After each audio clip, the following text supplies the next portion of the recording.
do is Art has from last night the section of the webcast which was done by Ben Deniston. Some of you know that, and it's of relevance, I think, to say something at the beginning here, that there's been an announcement about a ostensible, quote, water crisis in California. Mm-hmm. It's sort of peculiar because, you know, when you don't have water, that's not a crisis. That's the end of you. Really? I mean, what you're dealing with in California is they're saying that there's a 1-year supply left of water in California. My goodness. So if you were to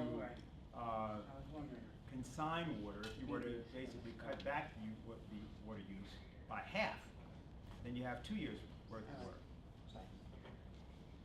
Now, there's something about this that's of relevance because it's an area, gets us into an area which has been continually denied for 4 decades in our experience of organizing, and it happens to be documented in last night's webcast. The only thing that you could do with California right now, given what is being said, that this is not now our policy, and it's not what we would propose, but the only thing you actually can do is depopulate it. I mean, if you listen to what's actually being said by Governor Brown, if you listen to what's actually being said by the authorities in California, then the only solution you would have is to depopulate it. It should be the case that people there understand that, but apparently they don't. Now, this is something that we need to call attention to because it is part of a policy which has been in place for over 40 years, which we've often discussed here, and we've discussed continually in our organization. This is called National Security Study Memorandum 200. Implications of population growth overseas for United States overseas interests. There was another document written during the period, the same period, called Global 2000, which projected a depopulation of the globe by 2 billion people over the projected population of the period of 1980 through 2000. In the case of Russia, a depopulation policy called shock therapy was actually implemented during the period after 1991 and was only arrested at the point that Vladimir Putin came into power. Whatever you think of him personally, what actually was happening in Russia during the period of 1994, 5, and subsequently was that 1 million less Russians were in that country every year. That is to say, you had a negative growth rate as a result of shock therapy policies that were introduced by Jeffrey Sachs of Columbia University and several other people. So the idea that population policies aren't in effect or aren't being used is refuted by the Russian example and by the example of what was done vis-a-vis Russia during the 1990s. Now, some of us who come from a certain time of organizing of the late 60s and 70s used to talk about this all the time. This, however, was often mistaken at the time that it was being discussed as being a merely racialist policy. In other words, back in the 1960s, 69, 70, 71, you could, depending on what university you were at or what street corner you were on in New York City, you could run into various black nationalists, Black Panther Party members, or others who talked about black genocide. And they would talk about population reduction and population control. You'd hear this all the time. Well, those of us who joined this organization, as I did then, because I used to say these things, recognized that was a mistake. The mistake was to not recognize, as we did then, and we talked about it, that was not the idea, but the idea was a generic overall population reduction by billions. But this was considered to be so outrageous that people just, would ignore you if you said it, or would attempt to conclude that you were some sort of, in some fashion, you were exaggerating way beyond anything that was actually conceivable. So what we're going to do is we're going to begin tonight with what Ben Deniston, who's one of our members, presented last night in a webcast. Also, this is in this Executive Intelligence Review issue, so the actual material is available to you. But what I want to do is to start with that so that you can hear how he presented the case. He didn't go through what I just said. What I'm going to do is indicate to you a few things about that, separate from what he presents, just so that the case is known. Art, if we can run the webcast. This is approximately 25 minutes, I do believe, of his presentation. And the beginning of the presentation is most notable for a document that he's going to show you from 1982, published by us and written by Leonard LaRouche.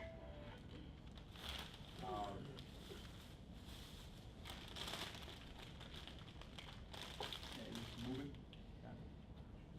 Okay, fine.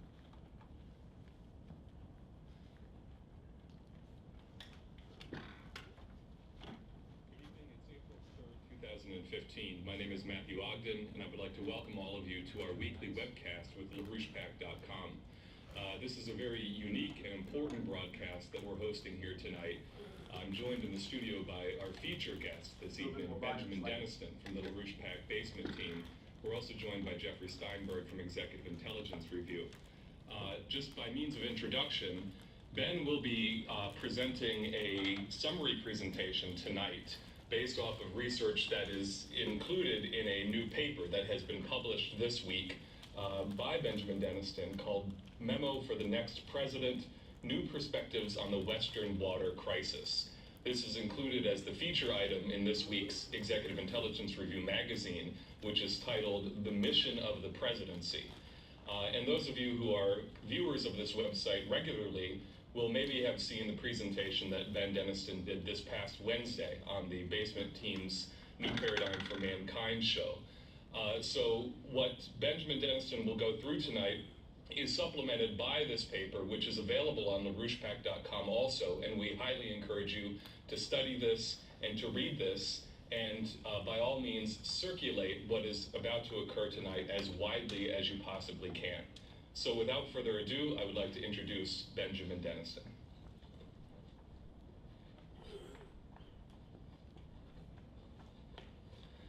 Thanks, Matthew.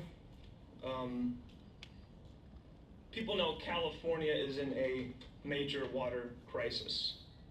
This is not news. It was just announced this past week, though, that for the first time in the state's history, an acting governor has instituted mandatory restrictions on water use as an emergency measure.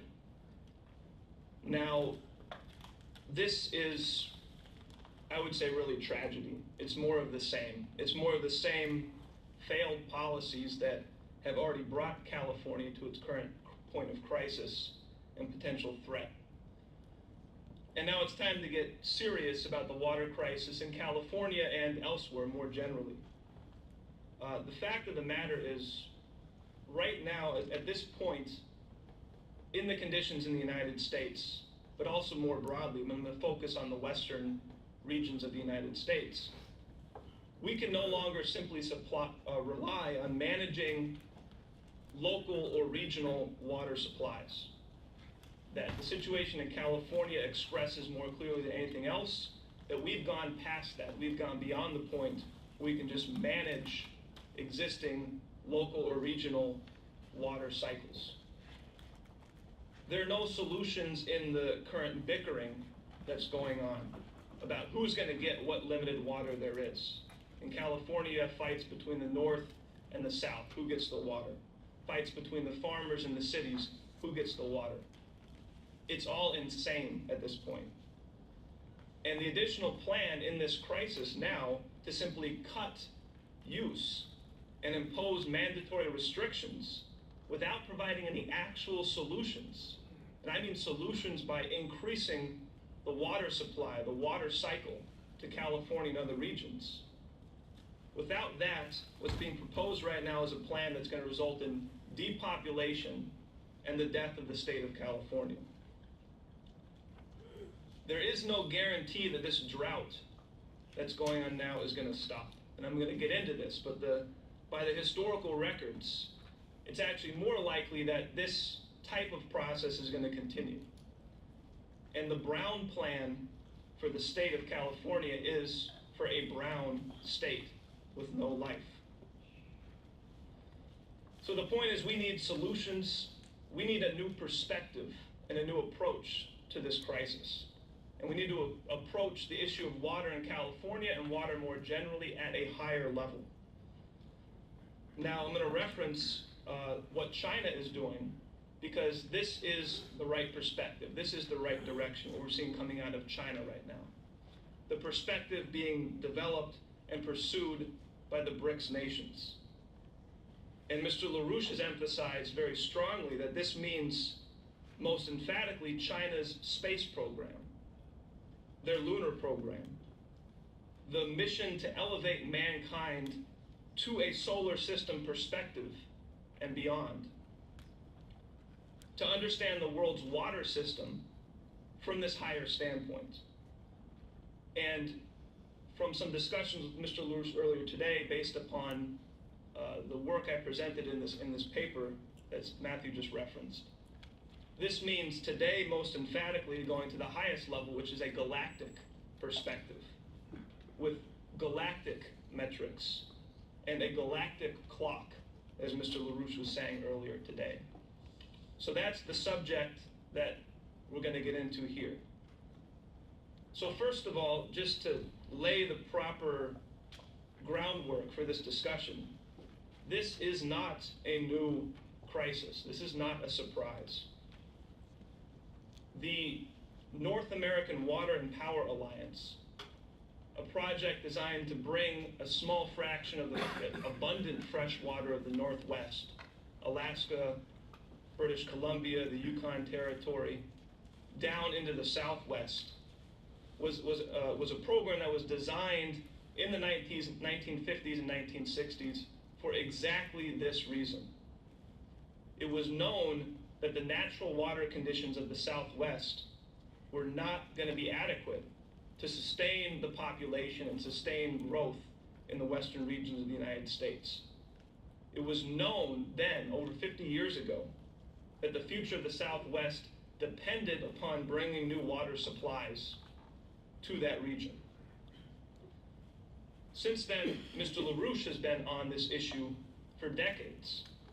We see in the first graphic, the first indication here, you can see as early as in 1982, Mr. LaRouche drafted a document entitled, "Won't you please let your grandchildren have a drink of fresh water?"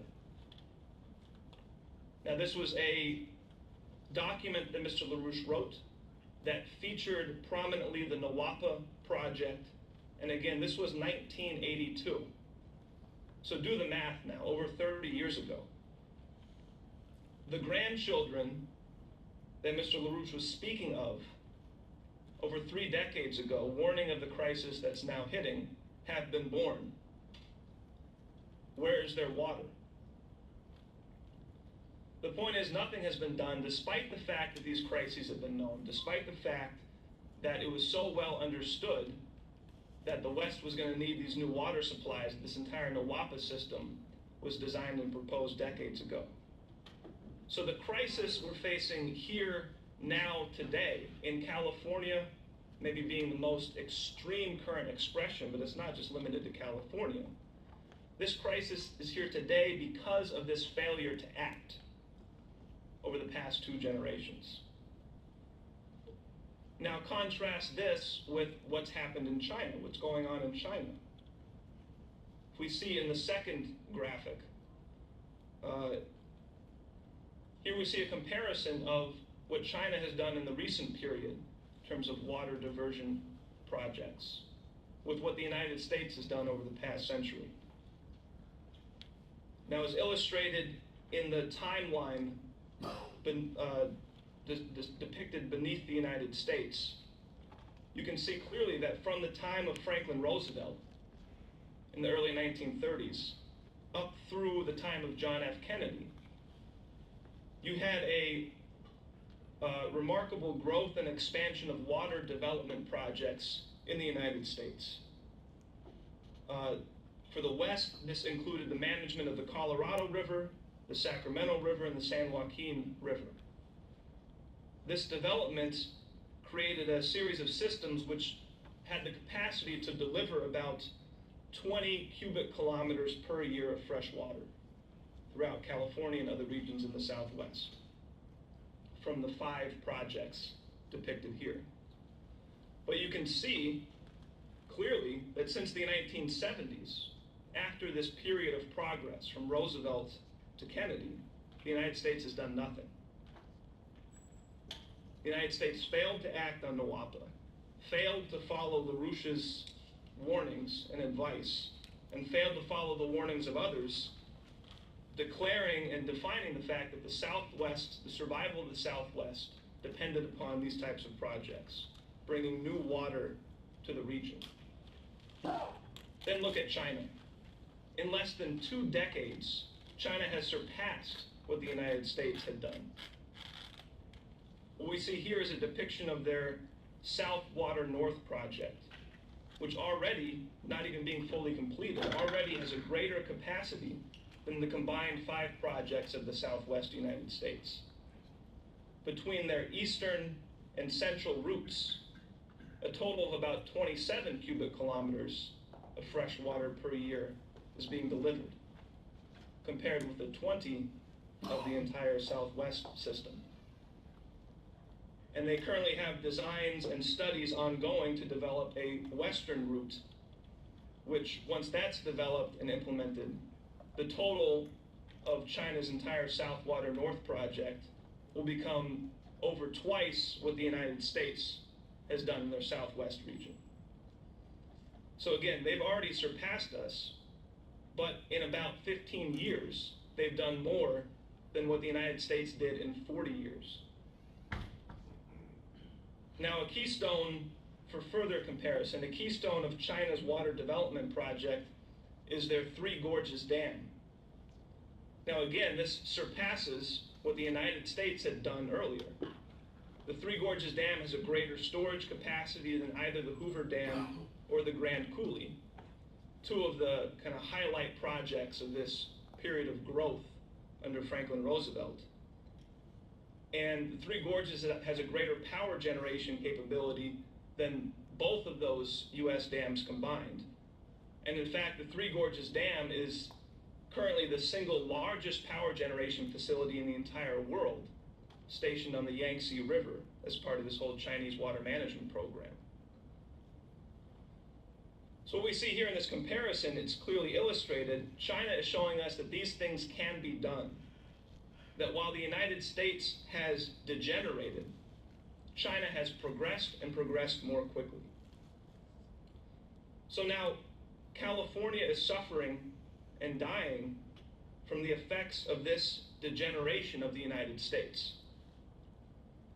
And we could probably most aptly call this the brown degeneration.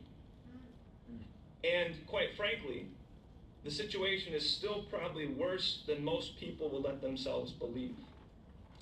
Now I want to really emphasize some recent studies that have been done looking at the history of the climate in the western United States and in California. And what's been uncovered in these studies is indications showing that the climate in California over the past 100 years to 150 years is actually an anomaly compared to the records going back a few thousand years. That the past century, century and a half has actually been weather with a greater supply of water than the region would normally expect on average. It's actually been more stable than this longer period of thousands of years, where normally you would expect dramatic fluctuations, things even referred to as mega droughts, lasting decades or longer. or on the flip side, even mega floods, which dump huge amounts of water, potentially flooding the entire Central Valley of California, which has happened before.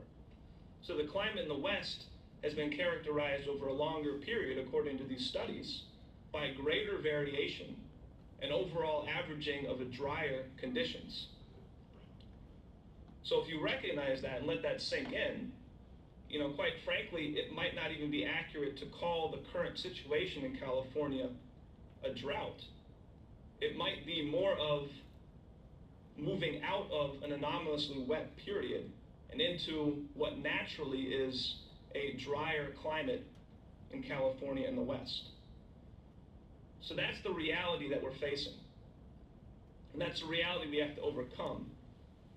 Despite the insane ideas of Governor Brown and others that we're just going to pray for rain, tell people to stop showering and stop watering their lawns, and hope the situation gets better while the state dies off. Now, if we built NWAPA in the 1960s, we'd obviously be in a better position to deal with this. But that was over 50 years ago, and now we've gone beyond that because of this failure to act. It is impossible right now to just throw old solutions at a currently worse situation. We have to go farther. And not just in a larger scale, but what I want to get across here tonight is to a higher cognitive understanding of what our global water system actually is, and how we can begin to manage it better from this higher standpoint.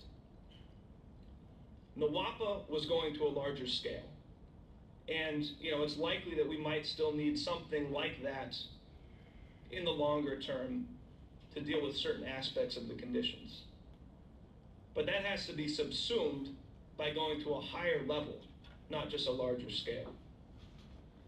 Now I want to pull up the next graphic here, the third graphic, to get at this. This is a very simplified illustration of the global water cycle.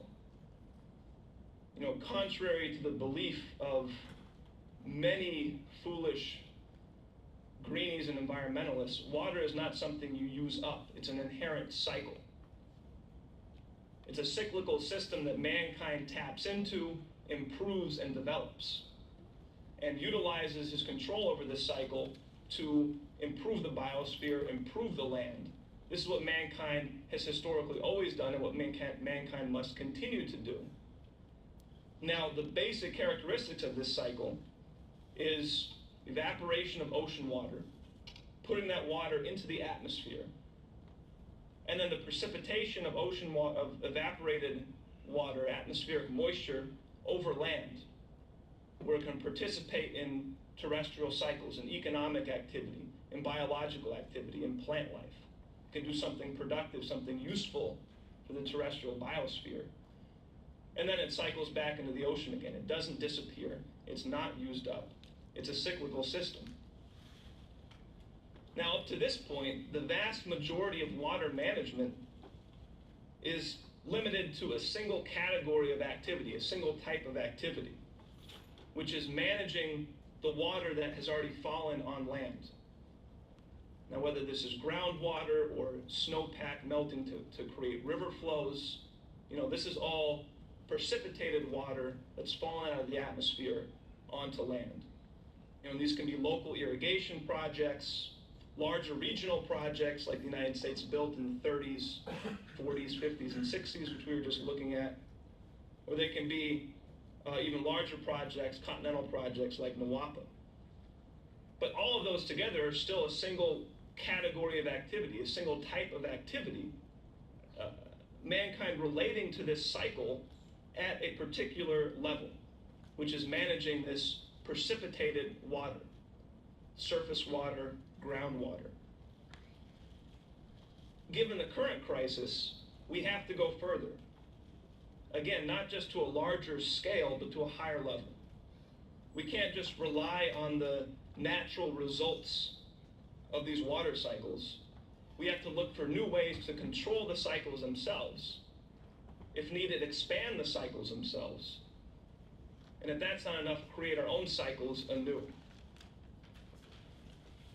Now, the beginning of this new stage is probably the most important step, is recognizing that this is not an Earth-based process.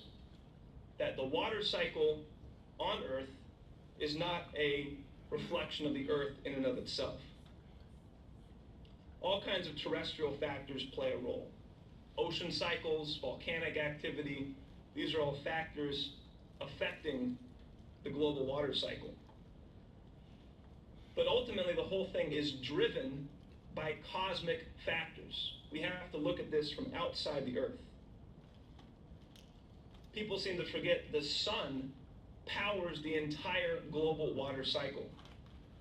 All the evaporation, which is the basis of all water on land, as far as we know, is provided by the activity of the sun. That drives the entire process. So this raises one immediate question: what happens when the sun changes? If we go to the next graphic, we can get one indication of the type of activity that we have records of. Now, this is a selection of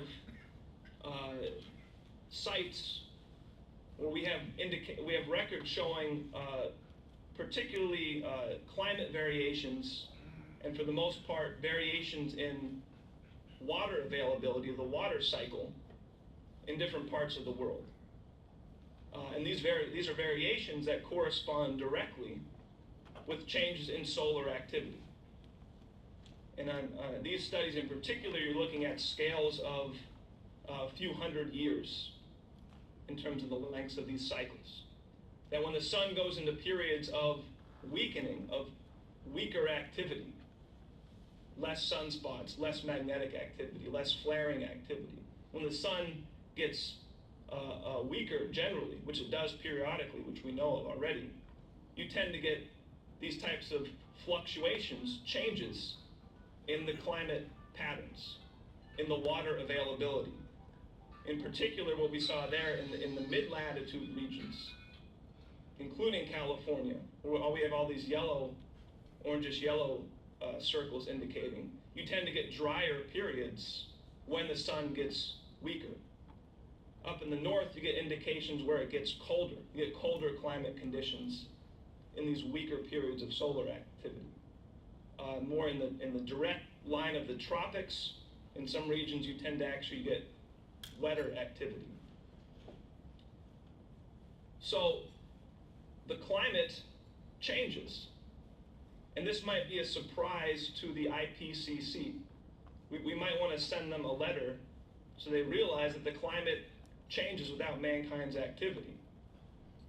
That this whole British genocide lobby, this idea that man is the main driving force in all these climate changes, is completely ridiculous. These cosmic changes shift precipitation patterns. They change regional water cycles, with or without mankind's activity. So immediately we can see that we can't make the mistake California has made of just assuming that the water cycle is going to be a fixed, stable, unchanging system. That relying on the water where it precipitates onto the ground and managing the flows provided by that precipitation is not a viable strategy into the future for mankind's water needs. We have to go to a higher level. And to really understand this, we have to go beyond solar activity, because solar activity is not the other factor. We have to go to understand the global water cycle from the standpoint of our galaxy as a whole, the galactic system as a whole.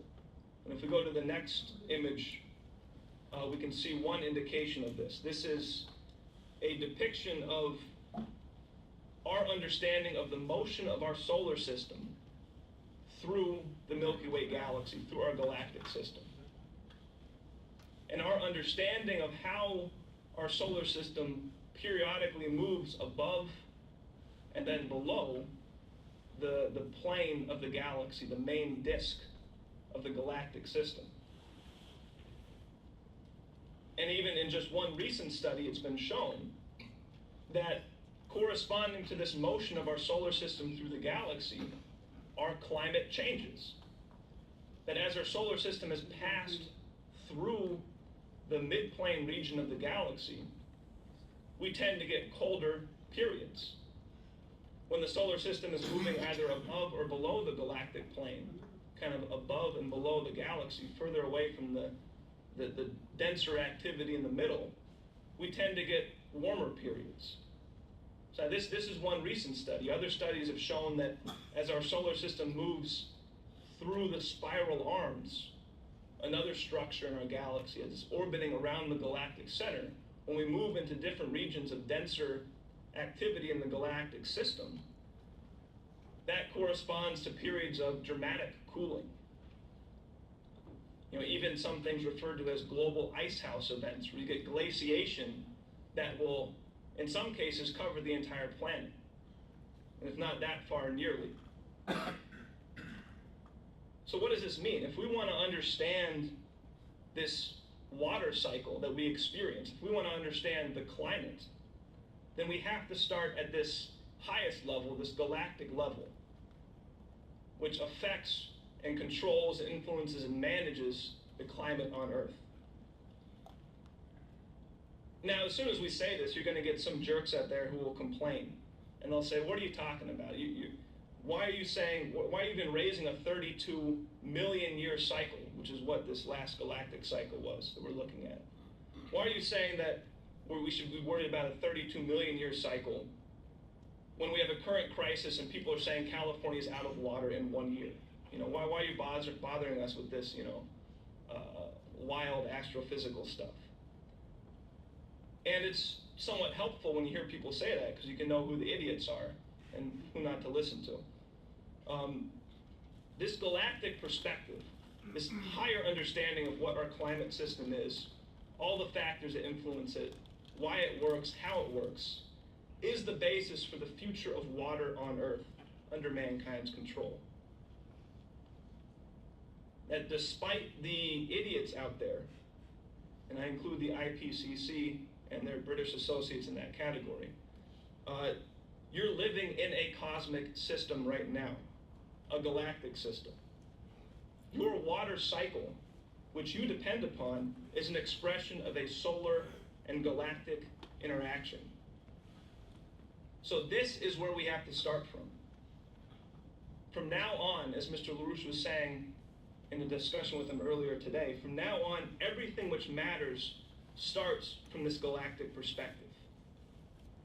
Mankind acting from the standpoint of his developing insight into the galactic system as a whole, and then situating the solar system and situating the Earth, including its water cycle, from that standpoint. So now, what does this actually mean for the current crisis? There isn't a lack of water for California or for any part of the world. There's a lack of water management and water development. The oceans are filled with water. The atmosphere is filled with water. The sun is pumping 10 times more fresh water into the atmosphere than the amount that flows through every single river on land. So if we can pursue new ways of managing this, then this will give us an entire new handle on mankind's management of water cycles, not just relying upon the water that's already precipitated on land, but tapping into the systems of evaporation, moisture, flows of atmospheric moisture, and precipitation where that moisture in the atmosphere condenses and falls. And some of this is already being done. This is not just idle speculation. If we can see the last graphic here, what we see indicated on this map are locations where there have been successful demonstrations of the ability to increase rainfall and affect and influence atmospheric moisture flows by acting on similar factors as these cosmic or galactic factors. This is not cloud seeding, which is a form of weather modification that probably more people are familiar with, where you dump particulates into the atmosphere to help try and induce clouds to rain that are already there. These are systems that act upon the same, these are ionization systems, which affect the same electrical and ionization properties of the atmosphere, which the galactic system and these galactic effects act upon. That in effect, these types of systems, pursuing this understanding of these electrical ionization properties and the cosmic inputs into the atmospheric system and the role those play in guiding and governing the water cycle and these climate systems. That this is the future of mankind's ability to influence and control the water system from a completely higher level. That this is the frontier, a greater understanding of the global system as a cosmic system driven by solar and galactic activity, but then utilizing this new insight, this new understanding which we need to develop to then improve the conditions on the planet. And this is the whole point. This is what mankind is. This is what mankind does as a creative force. And the survival of mankind now depends upon dumping people like Governor Brown and everything he represents. That mankind's survival in California, in the United States, depends upon him acting in his true nature, which is to discover new, higher order insights into what principles organize the universe, and then utilize that understanding to better improve the system in a way that only mankind can do. And we have to use this galactic perspective on climate, on the water cycle, to better figure out how to manage and improve that water cycle in a completely new way. And this has to start now. And this includes measures like nuclear desalination, the conversion of ocean water into fresh water for mankind's use using nuclear power, which is effectively the creation of completely new water cycles, powered and sustained by mankind, securing mankind's water supply and making us less vulnerable to these natural fluctuations in the water system. And to do that, to pursue nuclear desalination, means a dramatic increase in the energy flux density of the economy as a whole.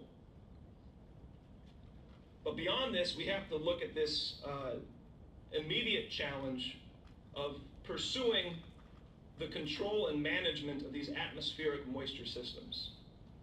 You know, as referenced in the map I showed earlier and is available in more detail in my article and additional things that I've published on this subject, initial indications of our ability to control and affect and manage these atmospheric moisture flows have been demonstrated. They've been demonstrated multiple times, that there is something there that we're tapping into that gives us a higher potential. So what's needed now is a crash program to better understand the climate system and the water system as a whole as a subsumed factor of this solar and galactic interaction, and determine how that understanding can be used to manage these atmospheric moisture flows, giving us a completely new flank on managing the water needs of the entire planet, California included. So anybody who's going to get in the way of that perspective, that approach, that direction of work is a threat to the future survival of mankind. Just as much as a Brown policy is a policy of death for California and any region which adopts such a similar policy. And I think just to conclude, broader point subsuming a lot of this is the greater reality that sustainability, the way most environmentalists or most brainwashed people in the United States who have been brainwashed with this idea, Sustainability doesn't exist in the terms in which they think. Sustainability is not a principle of the universe. Look at the history of life. Life itself is not a sustainable process.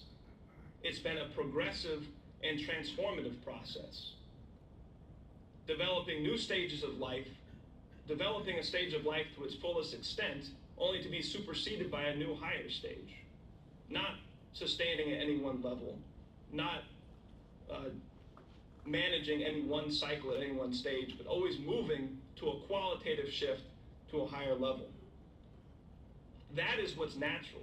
That's what the universe does. That's not just what life does. And that's what mankind does in a completely different and completely more powerful way. And that's what mankind's mission is. And that's what makes mankind unique. The ability to create sustainability in the process of continual creation. And that's the challenge that I think that mankind is facing now, that sustaining the human species is only achievable by constantly going to a completely new level of understanding, which we have not yet attained before. And that's the only way we can secure the continued existence and progress of mankind. And that's what we're being faced with right now with this water crisis. And facing this water crisis from a new, higher level. Not trying to throw old, tired solutions at a problem that's already surpassed their viability, but going to new levels which we might not have even figured out yet, but which we know moving in that direction can open up entire new avenues for mankind.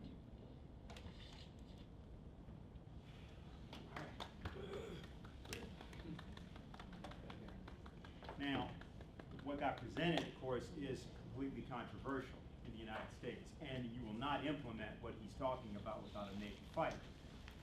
That's good, because it's time for that to happen. It's way past time for that to happen. The United States has been committed to an idea which has been utterly false the entire time it was stated for some 40 years as an official policy, which is that overpopulation is a national security threat. This has been done from the time of the particular document I referenced, National Security Study Memorandum 200, and various things have been written about it by various people associated with the intelligence agencies. So what I'm going to do here quickly is to review that before continuing, because it's important to understand why it is probably more likely right now that the state of California will simply be depopulated than it is that the solution that he's proposing will be implemented. Now, that's not to be pessimistic, that's to say right now that's the situation. And it's more likely that the population of California will agree to that than it is that they would actually turn away from their erroneous ideas in favor of what he proposed. Several things were said there which, of course, are not the view of most, or many Americans at least. Maybe not most, I don't think you can talk about most Americans, but many Americans. So let me first of all just tell you about National Security Study Memorandum 200. You can find all these things. We've put a lot of this stuff up on the web. So the title of the document was Implications of Worldwide Population Growth for U.S. Security and Overseas Interests. It was classified, it was completed on December 10th, 1974. At the time, George Bush, 41, was the head of the CIA and was the person who oversaw it. The person who was the primary author in terms of the committee that authored it was Henry Kissinger.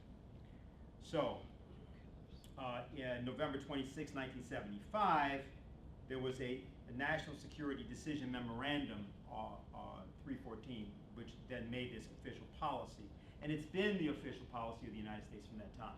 So it's important to understand, because otherwise you don't really see how things are operating. Now, the premise that most people believe is that the United States believes that because of resource scarcity, population has to be controlled. That's what people assume. But this document makes it clear that the United States does not believe that. And that is not why they are doing it. It states, population growth per se is not likely to impose serious constraints on the global physical availability of fuel and non-fuel minerals to the end of the century and beyond. The important potential linkage between rapid population growth and mineral availability is indirect rather than direct. It flows from the negative effects of excessive population growth on economic development and social progress, and therefore on internal stability in overcrowded, underdeveloped countries. Now, this is very important to hear this and understand what's being said because of what I'm about to tell you. What they say is the important potential linkage between rapid population growth and mineral availability flows from the negative effects of excessive population growth on economic development and social progress, and therefore on internal stability. Now, why is this important? This is crucial because all economic progress comes from population growth. Let me repeat that. All economic progress comes from population growth. Technological, scientific, and wealth progress in the history of the human race has come from the growth of population. And high rates of acceleration of the growth of population correlate with rates of technological progress and the increase of wealth for all of humanity, and always have. Now, it's true that there are societies in which, relative to the technological level of development of that society, population can no longer be sustained. That's true. Because those are societies in which people have become stupid. And when people become stupid, they can no longer sustain the level of population that they have. Would you like an example of that? The United States today cannot sustain the 330 million people in it. There are too many people for the present technological level of this society. Whereas the nation of China, with 1.5 billion people, can not only sustain that population, but can sustain that population at a higher level. Now, you may say to me, yeah, but there's a lot of people in China living in caves. And you may say to me, well, there's a lot of people living in really small rooms in China. You say there's a lot of people, there's only like 350 million or so people in that whole society that are really living in the way that, you know, we would consider to be the kind of standard of living that we would want to have, and the others are living below that standard. This is all true. So how, if that's true, is it the case that the United States is in a situation which is unsustainable, but China is in a situation which is eminently sustainable? Why? Now, this is why, particularly, Lyndon LaRouche has emphasized the Chinese space program. Now, this is crucial to get at because, you see, people think when we say these things that somehow, or sometimes they may think, that we're making some kind of abstruse, mystical point. Something that's somehow neo-Aquarian or something. We suddenly are interested in the galaxy because of some peculiar quasi-religious beliefs. In the period of the 1960s, if one looks at the Kennedy space program, what was embedded in that program, as stated by the president, was a perspective for the investigation of the solar system and the extrasolar system space, deep space. It was all there in the Kennedy space program. The mining of the moon, including for helium-3, is something that was outlined in the late 50s. It was done by the scientist Croft Erica, among others, and other scientists had the same idea. These things are not new ideas. What happened was that the Chinese society, the nation, reversed its previous one-child population population control policy. When it reversed its downward spiral under what was called communism. This happened about 1995, officially, if you want to put it that way, when actually, for the first time, Confucius and Confucianism was reintroduced into public discussion at party congresses and so forth. And this was a way of announcing that there had been a fundamental rejection of earlier failed policy, both under Mao and also otherwise. So now, what has happened is that there has been a shift in orientation, which is most expressed in, well, three areas, but one is the space program. The other is the thermonuclear fusion program, where the Chinese are expecting to have 2,000 nuclear fusion PhDs in 5 years. Now, why would they be turning out people who are thermonuclear fusion PhDs if it were the case that, as people are told every day in the United States, thermonuclear fusion is 50 years away, which they've been being told for the last 50 years, to our direct knowledge, because we had a science foundation called the Fusion Energy Foundation. We created it in 1974, and that's what they were saying in 1974.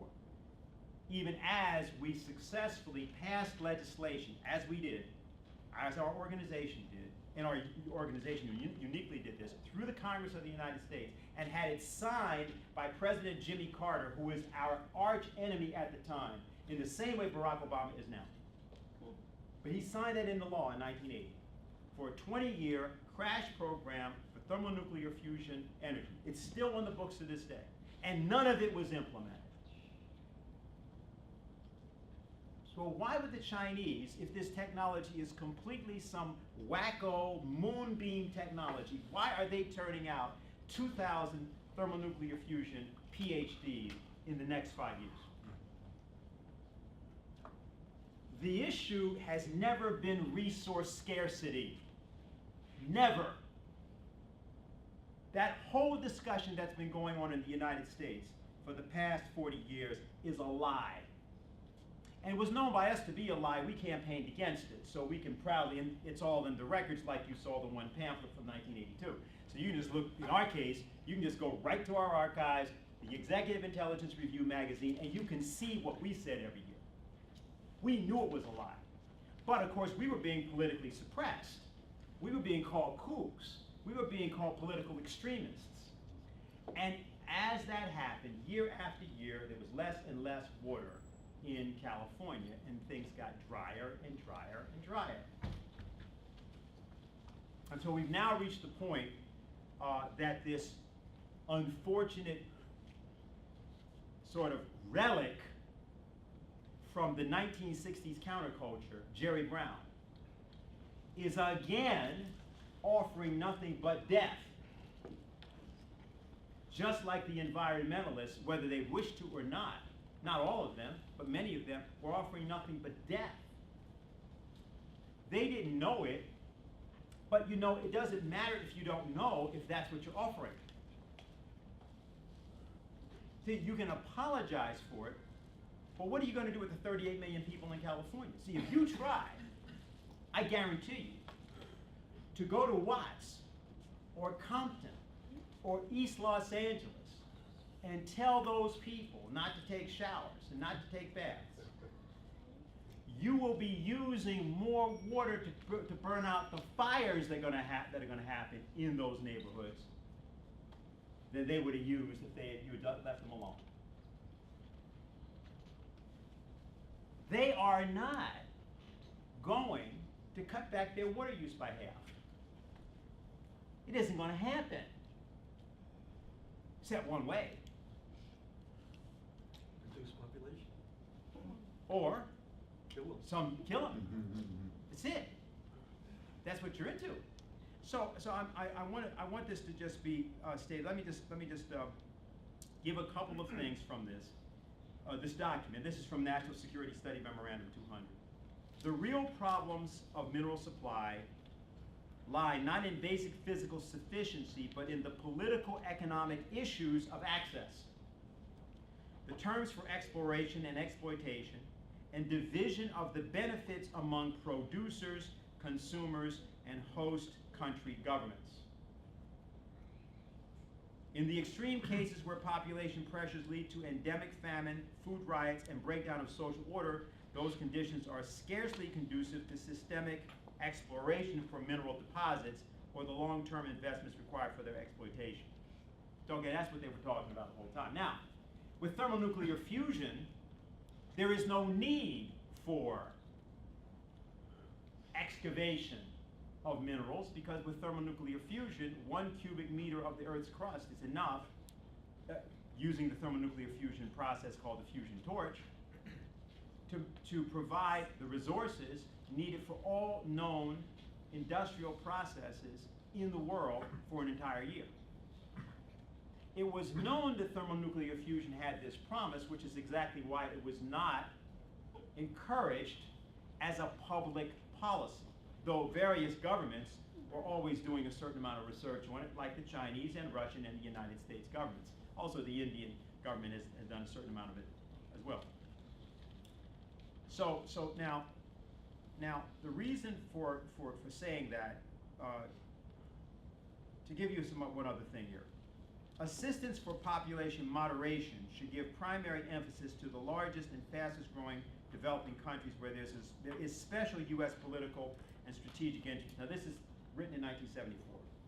Those countries are India, Bangladesh, Pakistan, Nigeria, Mexico, Indonesia, Brazil, the Philippines, Thailand, Egypt, Turkey, Ethiopia, and Colombia.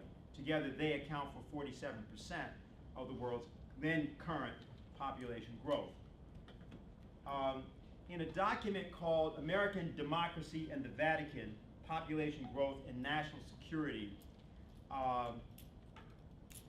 this character, Dr. Stephen Mumford, who was sort of a secondary character at the Georgetown Center for Strategic and International Studies, had the following to say, just to give you an idea of the time. This book was written in the 1980s, like 1982 or 83, just to give you a sense of what kind of things they were saying at that time. In general, the United States should adopt laws and policies similar to or similar in effect to those of Hong Kong, Singapore, and the People's Republic of China. Now, this is no leftist talking here. This is the exact same people that today do most of the criticism of China, but back then they were pro-China. Unfortunately, few, if any, nations will follow these governments, meaning Chinese government, in the elimination of pro-natalist laws and policies and in the institution of anti-natalist ones. However, many countries would follow the United States if it boldly instituted these changes. Pro-natalist forces who encourage births must be stopped.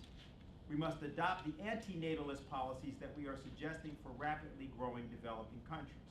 All the government policies and laws encouraging childbirth must be changed. All tax incentives for having children must be eliminated, as well as any remaining welfare incentives. Teenage childbearing must be eliminated, and childbearing before the mid-20s strongly discouraged to lengthen the time between generations. Childless and one-child families must be encouraged. Okay? And it has various other things I could read. But what's relevant about this is that this is all of this sort of from the period of 1974 when the document was written, National Security Study Memorandum 200.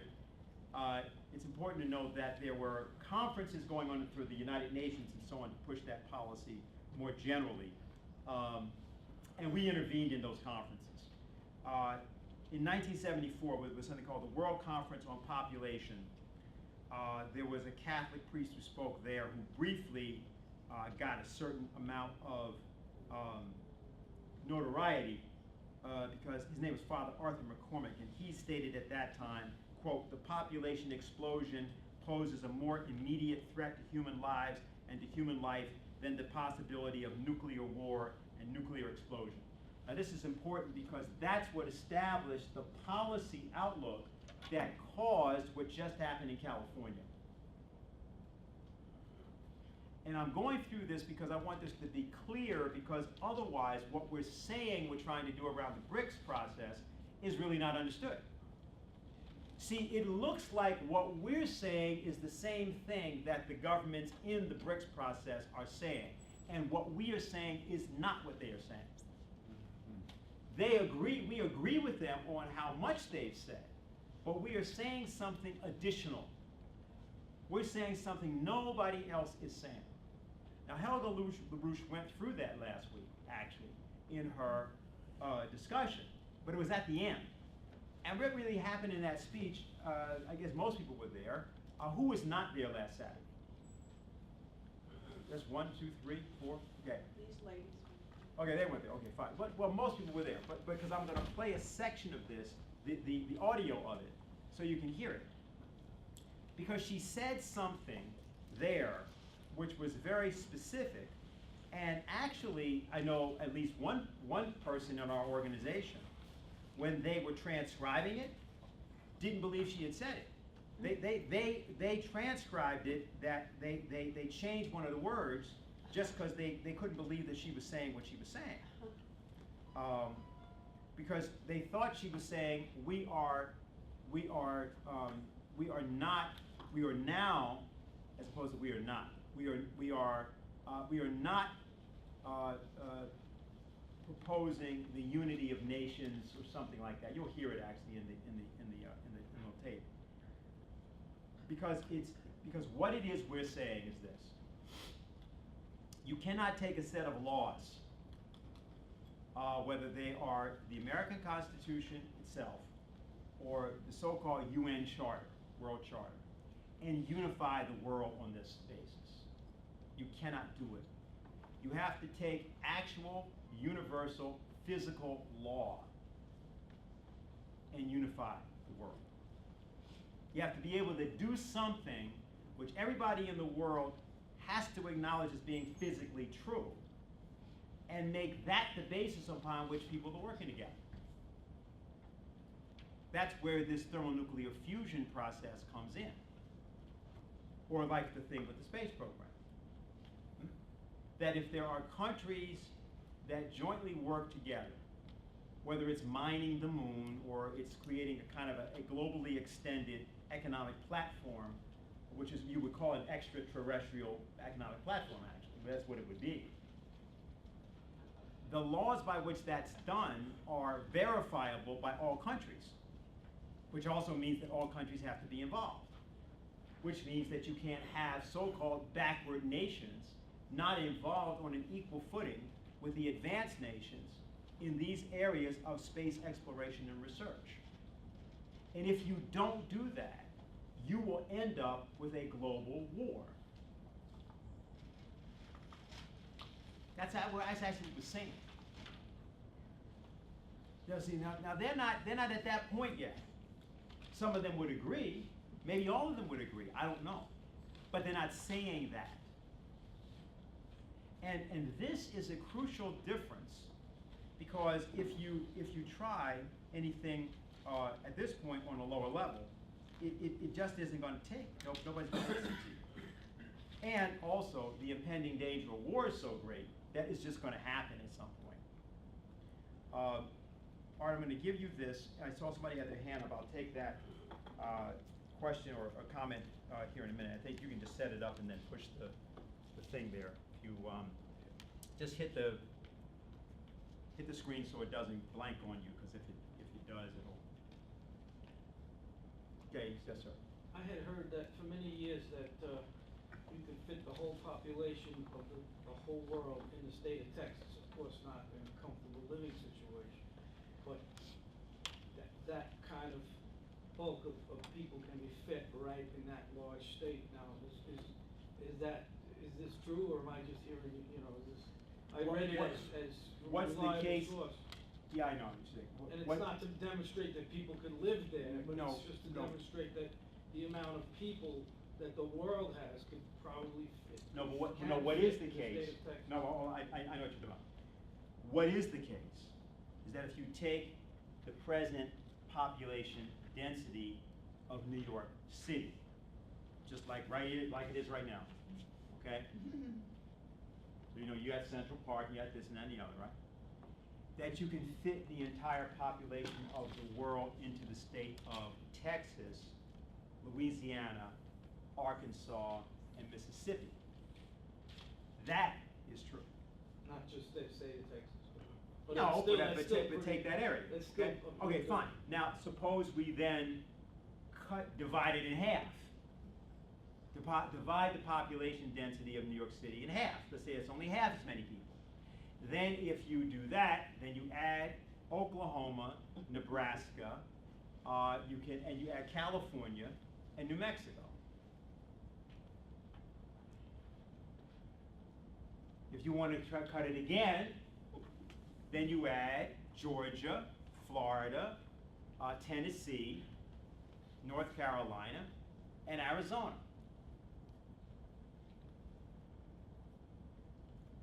Yeah, if you start talking about population densities, the most densely populated places on earth are places like Liechtenstein and Luxembourg. You weren't here, we did this one time, but a lot of people were here. We went through have to this. reset this thing, but I touched the wrong part of the screen. Okay, what, let me just see what you did. If,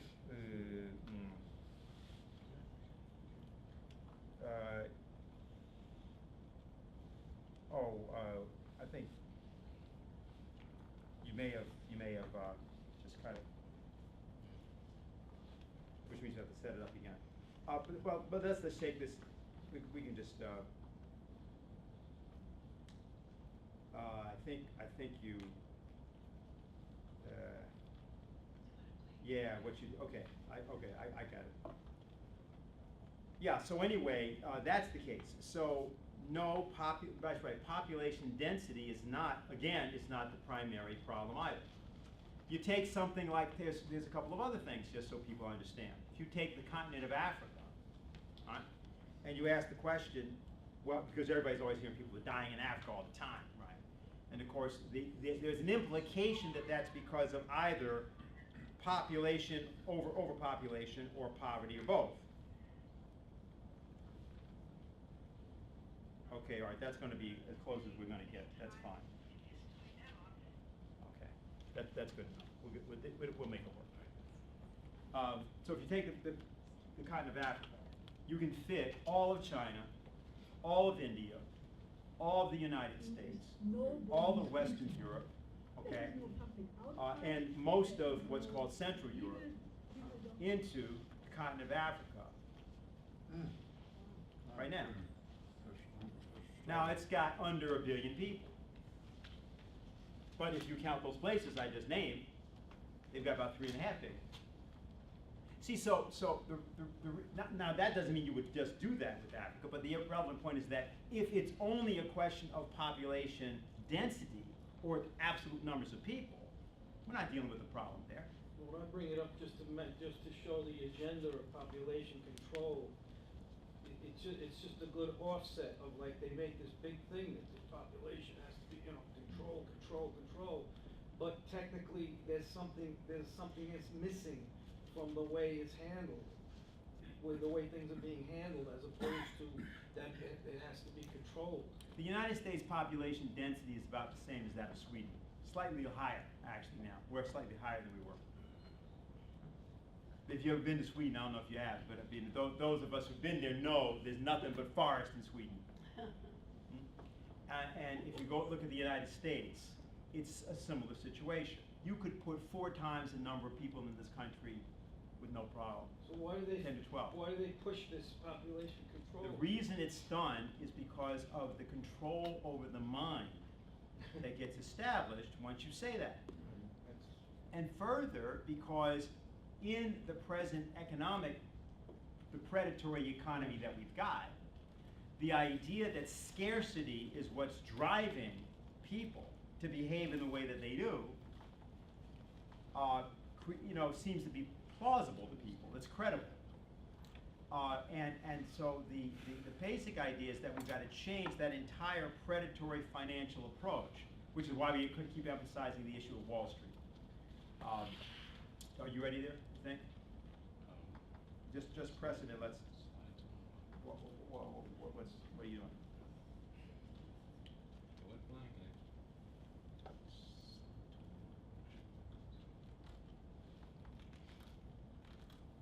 Sorry about this. It's okay, it's fine, it's set up, still set up. Don't demand a change.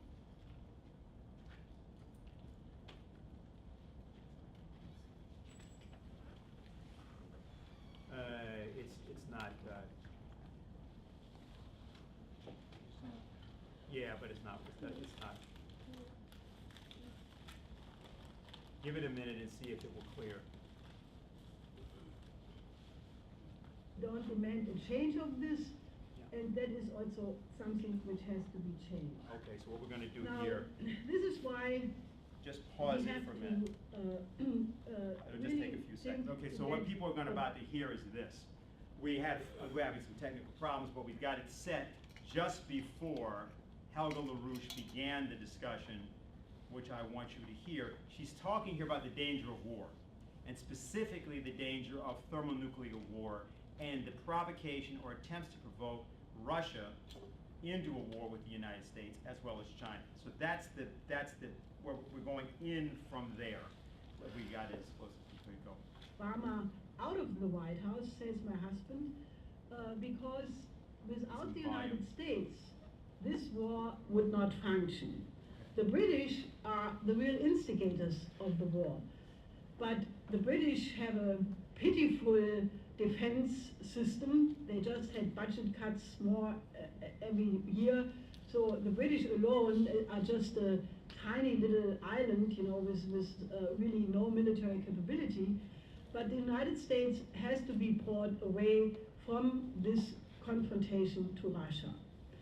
Now, as I said, the impeachable crimes are the illegal killing of American citizens. I personally think the other citizens are illegally killed as well, but that is not covered by the American Constitution. But especially the illegal war against Libya are enough reasons to start the impeachment.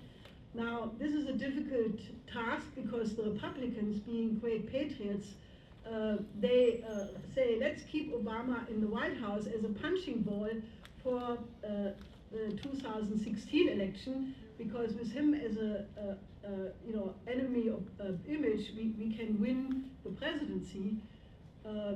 So obviously the Democrats have the major share of the responsibility, but that is really what is needed, because the beautiful development which is happening in the rest of the world may all not function if the United States is on the wrong track. And that puts a very special responsibility on you, on the American citizens. Because the change can only come from within this country. Now, fortunately, there is something really revolutionary going on, which you may never read in the Wall Street Journal and in the New York Post or New York Times, because these papers are really not real newspapers. What they are PR firms to sell the interest of Wall Street. So therefore you will not read about these beautiful developments. So please go to our website instead, or subscribe to our publications, and you will find out every day. But what I mean by this is this. When we started to realize in what serious trouble civilization was already 40 years ago, but then especially after Mr. LaRouche declared that we are on the way to World War III, we conducted a couple of conferences such like this, and even bigger international conferences, with the idea that the combination of all the problems in the world, the danger of nuclear extinction, the danger of a meltdown of the system, the absolute collapse of our culture, that we have a demonic culture, a bestial culture. If you look at some of the pop singers of what our young people are listening to, it is Satanism, because it is just a complete perversion of the image of man. It's ugly, it's disgusting, it's violent, it's perverse, pornographic. I could probably go on for an hour like that. And it destroys especially the creativity of everybody who's watching this or listening to this. If you look at the total trust of the people in politics? Why are there only less than 50% of the people voting in the United States? That means 50% have already said it's hopeless. There's nothing you can do. If you look at the complete collapse of common values, of republicanism, of just ordinary values of families. If you look at the shooting in the schools, or the accidental shootings in the malls, or in Washington, 2-3 people every day are being killed.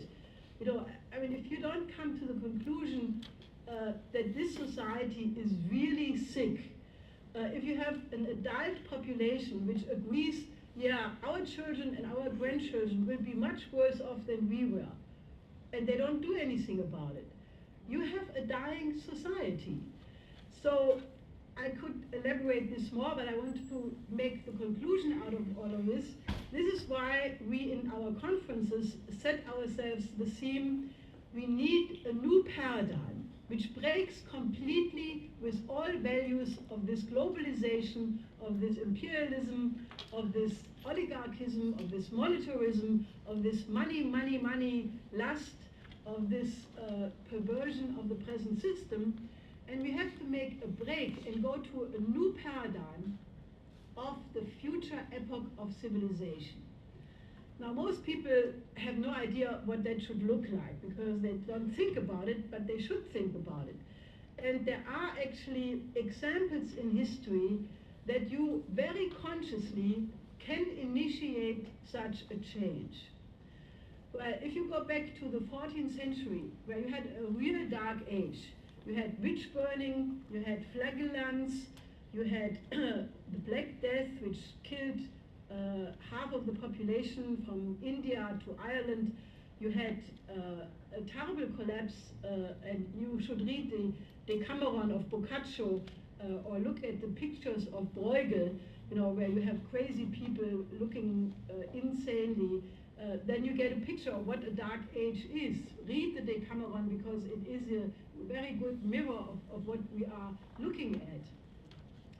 But then came the golden Italian Renaissance, and that was a complete different age. It broke with all of these horror shows of the 14th century, and it was triggered by, on the one side, Jeanne d'Arc, and we will hear later today about that, so I will not speak about that. But it was especially caused by the ideas of one man who is maybe not so much known in the United States, but he's becoming increasingly known internationally. There is a real Nicolaus of Cusa renaissance going on, where people recognize that they overlooked one of the outstanding thinkers of all of human history, and there is right now a flourishing of his writings. So he is a German who was born in Bernkastel-Kues, that's where his name comes from, Nicolaus of Kues, which is only half an hour from my hometown, Trier, and that's actually how I came about him, because he is sort of a neighbor from the 15th century, and he was basically a very active churchman. He became a bishop, then he became a cardinal, and he was sent by several popes on extremely important church missions during his time. He started with, at the time in the church, the Catholic Church was really divided. You had 3 popes, conciliar movement, which decided that the authority of the church could only come from the council and not from the pope, because you could not give that responsibility to only one person. And Nicolaus of Kues in the beginning was on the side of the conciliar movement, but later he changed that because he realized that the unity, the concordance, can only come from a one, and that the church has to be structured to be in a harmonic relationship to this one. Now, he was an absolutely outstanding person, because he not only traveled to England, to Austria, to France, all over continental Europe in church missions, trying to eliminate wrong ideas of various sects, the Hussites, various others. So he was extremely busy. But while he was traveling on horse most of the time, he at the same time was thinking the most profound ideas, how to get unity in the church, how to get unity in the states, among the nations.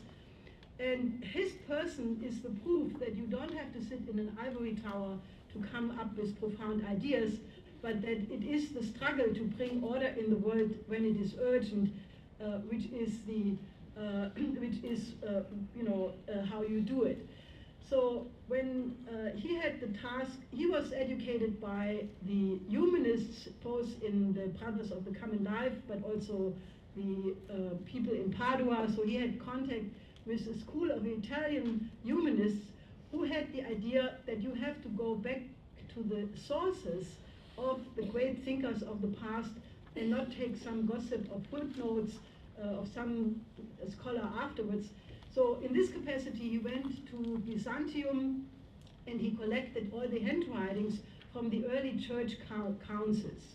The Council of Nice, Nicaea, various councils in the first centuries after Christ, and he made a tremendous discovery, namely that the reason why the Greek and the Catholic Church had split was invalid. The official reason for the split of the church was that the so-called filioque, that the God emanates not only from the Father, God, but also from the Logos, but also from the Son, was in the early church councils, and he could find handwritings from that period, from these early councils, brought them back to the Pope, and that informed then the Council of Ferrara and the Council of Florence, and in the second mission, Nicolaus brought then a delegation of 700 Orthodox scholars and church officials to the Council of Florence, and the church reunited. Now, when this happened, he already had the idea that he is thinking something which has never been thought in mankind before. And the next major development was when Constantinople was taken over by the Muslims in 1453, and that was, with blood and people got killed. So it was an early clash of civilization, and the horror news about this came into Europe, and people really were completely freaked out about this religious war. But while this was going on, Nicolaus wrote De Docta Ignorantia, and he again said, I'm now writing something which goes beyond the knowledge of any human being having thought before. And he wrote, among other things, the De Pace Fide, the idea about peace in religion, which is a beautiful dialogue where he establishes that despite all differences in religion, there is only one God and there's only one truth, and the differences come from the different prophets and the different traditions, but that it is possible to find the unity of the one God and the one truth. But he also developed a method of thinking, which is the idea that you have to have a higher principle, which you have to get from the order of the universe. The ontological order of the universe, which is an unfolding universe, a creation in which there is a higher principle which unfolds and then emanates, is what has to advise people for how they should conduct their political life, their church life, and so forth. So basically, it was this method which then enabled him to develop a new method of thinking, which was the foundation of modern science, of modern great classical art. So what he did is he looked at the axioms of the intellectual life of his time. We would go to Harvard or MIT and would say, oh, all of this which is being taught there is bunk, he did that with all the universities of his time, and he came to the conclusion that scholasticism and Aristotelianism has to be eliminated by a superior method. And he described the difference between the Aristotelian method as when a person stands on a high tower and looks down on a hunter who is hunting the hunted. So the person who is thinking on the higher level can see the hunter, the hunted, and the hunting as one process, while an Aristotelian is either the hunter or the hunted, but he can never see the process as a whole. So he developed this methodology, which is really characterized in both the Docta Ignorantia, that you have to train your mind not to latch on to concretes in the sensuous realm, because this is why he developed, for example, something which is called negative theology, that, for example, you cannot describe God with any notion which comes from human experience. That you have to say, because even if you say God is almighty or God is eternal, these are all projections of your limited mind, where you try to describe God, who is obviously outside of all of human experience, with something which comes from human experience. So he says in a beautiful treatise which you should read, called The Non-Other, he comes to the conclusion that the non-other is none other than the non-other. So you may think that that sounds funny, but if you go through the whole argument, you can see that Nicolaus of Cusa helps you not to get stuck in the mud of sensuous experience, but brings you to a level which he called the coincidentia oppositorum. Now, that means in English the coincidence of all opposites. And what it means is essentially that there is a higher one, that the one has a higher order and a higher power than the multiplicity. And that you have to be able to train your reason, not the intellect, not ratio, not understanding, but reason, which is on a higher level than the ratio, to think that higher one as a method of solution. You can also say it is a method of learning what is a flank.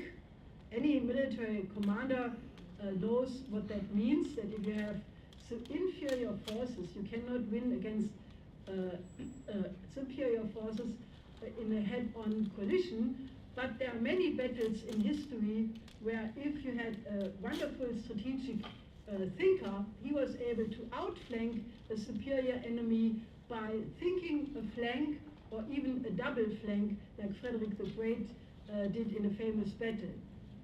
You can also say it's a metaphor thinking, that you have to train the mind to think something which has not been thought before.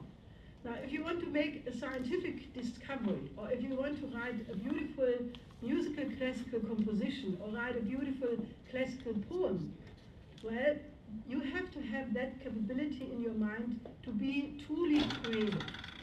Now, Nicolaus of Cusa had this very deep understanding of the ontological order of the universe, about the macrocosm, which... Okay, we're going to stop it there, both for time reasons, but also because I want to take something up at that point.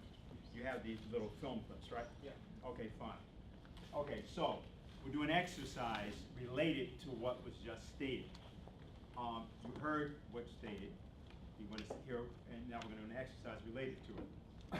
Because this notion of how to think and how not to get stuck on a particular element. So what we're going to do is we're going to show you, we're going to give you a way of comparing in collapsed time the United States through a series of clips. And we're doing this in part because it happens to be two things. First, it's the day before Easter. And second, it's also the anniversary of Martin Luther King's assassination. So what we're going to do is play a set of clips, and I'll make a comment. The first, for people who would not know who this is, This is the contralto Marian Anderson, who's singing at John F. Kennedy's inauguration. So this is 1961, will be our first shot.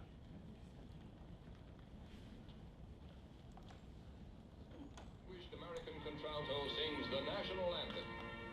Oh, say, can you see by the dawn's early light what so proudly we hailed out the twilight last gleaming, whose broad stripes and bright stars through the perilous flight of the rampart we watched were so gallantly streaming on the rocket's retreat through the thirsty river. It proved through the night that our flag was still there. Oh, say does that star-spangled banner yet wave o'er the land of the free and the home of the brave? Okay, go to the next clip.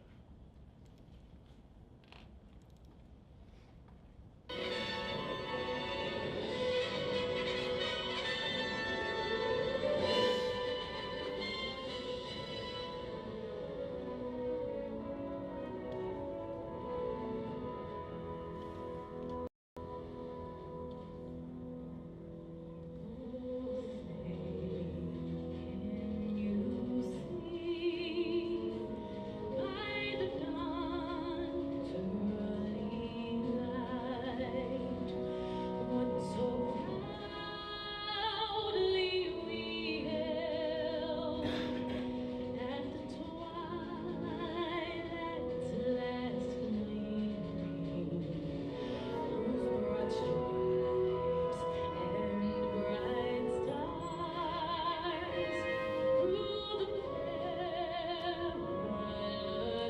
fight o'er the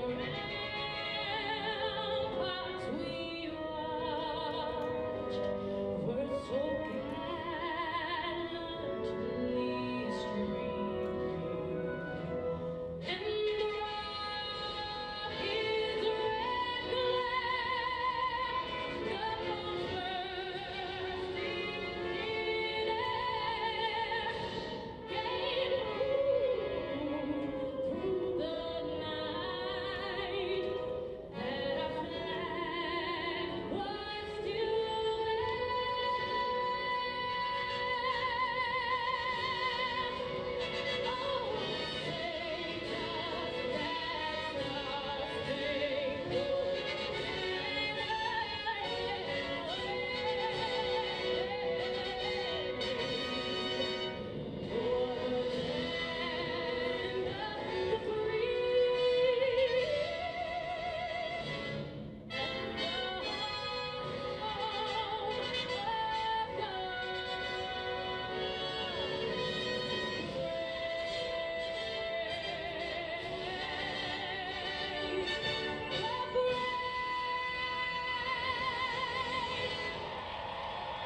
Beyonce, she's a pro. She's clearly having some sort of audio problems. You could see she pulled out her earpiece at one point during singing, but you would not have known from her performance that she was struggling on any level.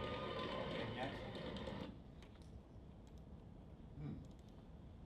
Did she or didn't she? Less than 24 hours after Beyonce's soaring rendition of the Star-Spangled Banner nearly stole the show at the inauguration, some of that praise has turned to backlash. Claims that Beyonce was actually lip-syncing are now setting the internet ablaze and raising the burning question, did she fake it? And if so, why should we care? ABC's David Wright went in search of answers. Stop. Okay. And the last is where I want to start. That's where I want to start. key thing is the last statement. The key to all of this is the last statement. To understand what actually has happened in the United States, the key is not Beyonce's, and she was lip syncing, as she later admitted. There was a press conference she gave just a few days later. She came out. It was a press conference in preparation for the Super Bowl, and she sang the national anthem for them there. Sounded pretty much like it sounded, but then she said, yes, I was lip syncing. Because she said, and you can go on the internet and see it yourself, she said, because I had to prepare for the Super Bowl.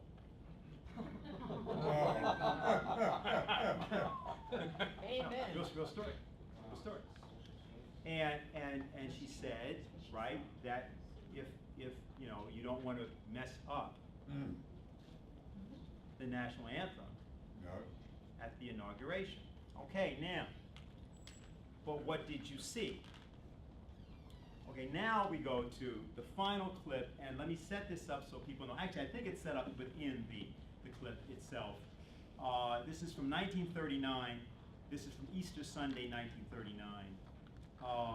And I think the story is pretty much told, but so let's let it roll, and I think it's internal. Got it there.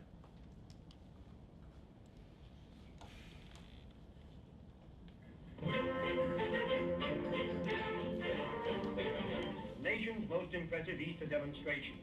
75,000 massed before Lincoln Memorial to hear Marian Anderson, colored contralto, make her capital debut at the great Emancipator Shrine. Refusal of the DAR to let her use their hall and a countrywide controversy, with this great gathering as the climax.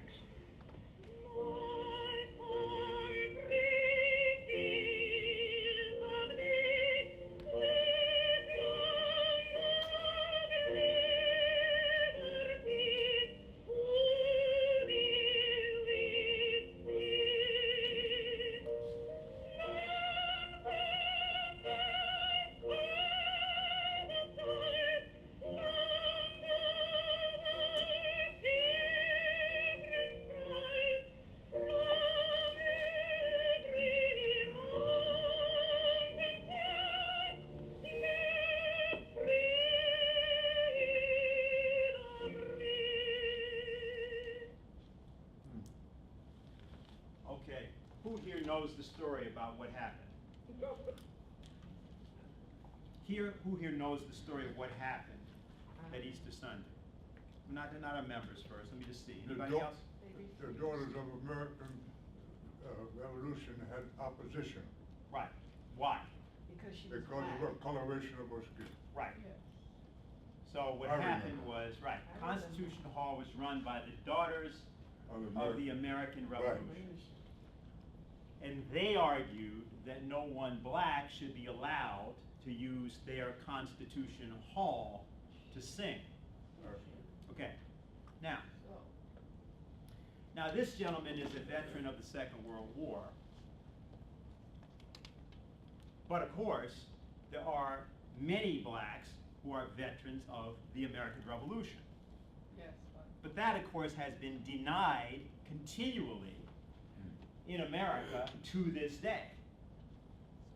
Like the fact that 20% of the troops at Georgetown in the last battle were black.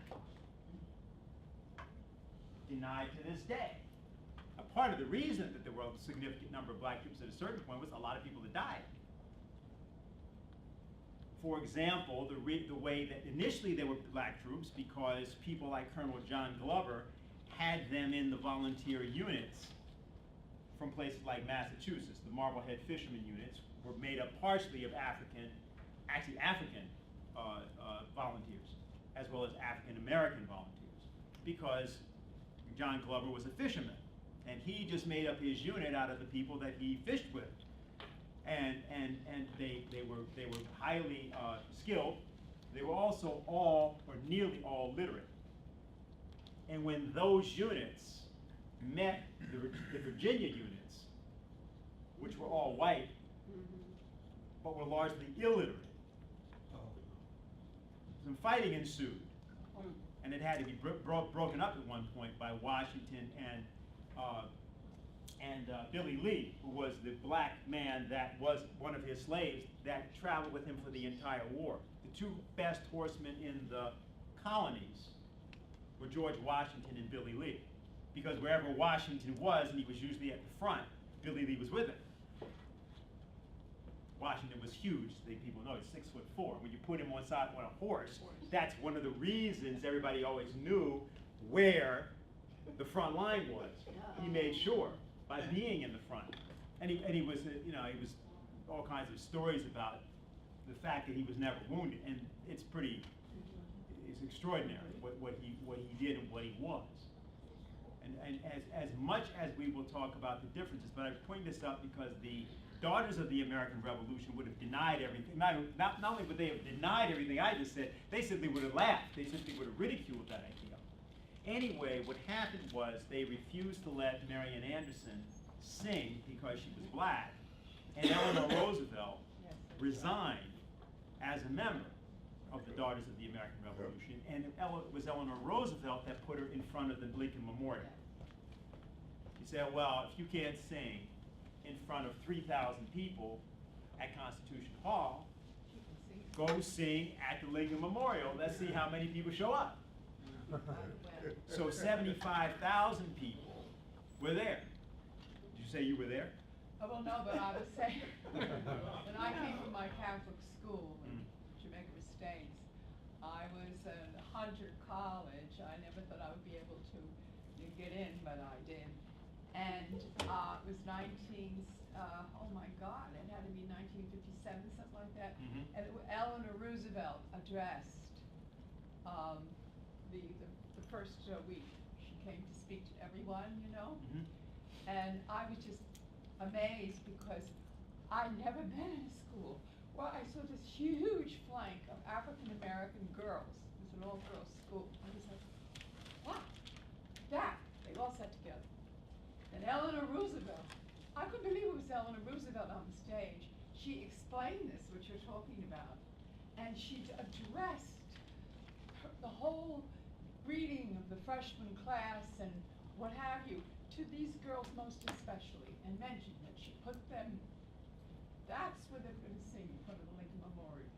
And it was so touching, and I was so amazed because, and then I was so very hurt when they went on, maybe Lindsay a few years later, there were no minorities in the city colleges, so this is this way to get them to pay, they got out. What he did was just disgusting. But there they were. And it was just an amazing experience with me. Yeah, well, right. So now you have to understand, therefore, what's actually at issue in the Beyonce performance.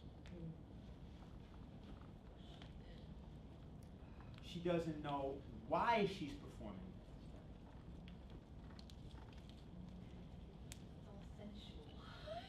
Well, it has to be, because there's no idea.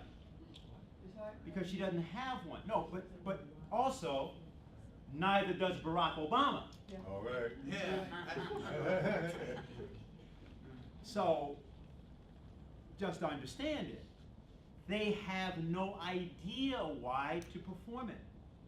So if she's not coming, Beyonce's not coming from a knowledge of what I just said, and now she gets to sing that. See, that's not a privilege given to her by what Marian Anderson had to do, because this is not a subject for her. Because it's not for Obama. I'm not blaming her lack of knowledge on Obama. She has a lack of knowledge on her own. But what I'm trying to say is the condition for that to occur. Now, notice another thing. What's with this soundtrack? Well, of course, we could say the soundtrack is there because actually it's a recording, which it is. All of that's just a recording. There's nothing live going on, including the inauguration of the president.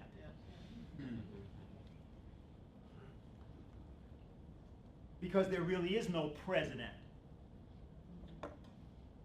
So that's why the question is, does it matter if she did it? Does it matter if he was inaugurated? Does it matter if he's president? Now, when you have a society where something like that press reporter's comment is put up there, now why do I say this is related to what Helga brought up? And she said many things about the issue, and she referenced this idea about a satanic culture. You say, well, that may be she doesn't like certain things about what's being performed, or particulars about it. No, well, that's not the idea. The point of the idea is that, see, the United States and its people are really in peril. And the country has to be mobilized. New York City was the city in which depopulation of what is now going to be California, that was all pioneered here back in the 1970s. It's a plan called Planned Shrinkage. It was done by the New York City Housing Commissioner, Roger Starr. It became famous at the time. His idea was that New York City should be shrunk to 6 million people. And it's also, by the way, why New York City doesn't have 12 or 13 million people now, which it just naturally would have if you projected it from 1950s levels. We had 8 million people in 1960, remember? There are 8 million stories in the naked city. This has been one of them, right? Remember that? Yeah, right? So 8 million people there. There's 8 million people now. So there has been population reduction in New York, and what you see, especially when you look at the roads and the rail system and the water system and the gas system, but the buildings that keep blowing up, the city cannot sustain its present population. It's a Malthusian city. Now, we keep making the point that there's something called the Manhattan Project, and there is an orientation that can be taken to how, not the population of Manhattan, but the idea of Manhattan, as Alexander Hamilton established the idea of Manhattan. Because this was originally the capital of the United States, and I think people know that the capital and the president were all downtown. That's where he and George Washington were in 1790, 91, and so on. That idea is the basis for a resurrection of the now dead United States. To say the United States is dying is highly optimistic. The United States is dead. Amen. If you want to resurrect it, you came to the right place. If you want to pretend that you are going to do something by improving the present circumstances, this is the wrong meeting for you, because we're not trying to do that. What we're trying to do is to bury the dead and take care of the living. That's what we're trying to do. We're saying there are plenty of Americans that are capable of walking away from the dead system of Wall Street. It cannot be saved, and the fact that there are 168,000 people in the city, or around the city and in the city, working there is irrelevant. We know that that's one of the big problems that goes on whenever you talk about the issue of Wall Street in New York City. People work there. And they have a vested interest in the idea that it's got to be good, it's got to be vibrant, it's got to be viable. No, it has to be shut down. It has to be buried because it's dead. So where do people get the strength to do that? I mean, how's it going to happen? In other words, we can say, okay, that's our policy, but why is it going to happen? We can say it, hey, our organization's been saying it for 40 years. That's not going to make it happen. Where does the strength come from to make it happen? That is why we are creating, or are supposed to create, a chorus. It's a Greek principle. The idea is that the Greek dramas were means for the Greek population to come to terms with the flaws in themselves by watching dramas on a stage and participating by watching them in resolving the flaws of the characters on the stage by resolving them in themselves. They weren't resolving them in the drama. They recognized it was a drama, but they recognized that these were flaws they had. And they were able, in the theater, in the laboratory of the drama, to see these flaws and to see their origins. So they could then, rather than do that in real life, right, walk away from the flaws and operate and act in a completely different way. So for us, there is no great drama in which you can do that. It doesn't exist. You can't get that done in America. But what there is there's music. Now here's the idea to understand, therefore, what we're saying about the issue of the chorus. The issue of the chorus is not singing. We want you to sing. People think people should sing. They should lift their voices. The issue is that a social cohesion in which people are participating in doing something good because it's good. That alone, that idea, is the first step toward disengaging from the dead culture and non-civilization that has now condemned 38 million people in California, frankly, either to, dying of thirst or leaving. Somebody's got to walk away from that whole culture that does that. And it has to do that in favor of an America that is going to assert a different principle by which life will actually be preserved. That is the idea of the chorus.